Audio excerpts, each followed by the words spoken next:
Hi! In front of me is POCO C55, and today I would like to show you how you can block app notifications.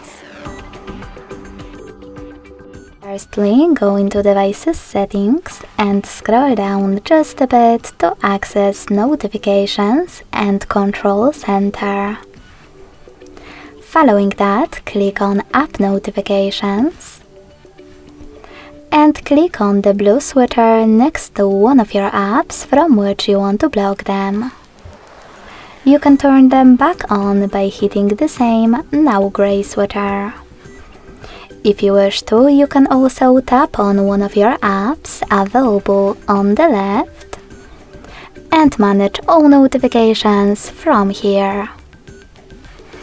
Thanks so much for watching. If you enjoyed this video, leave a like, comment and subscribe.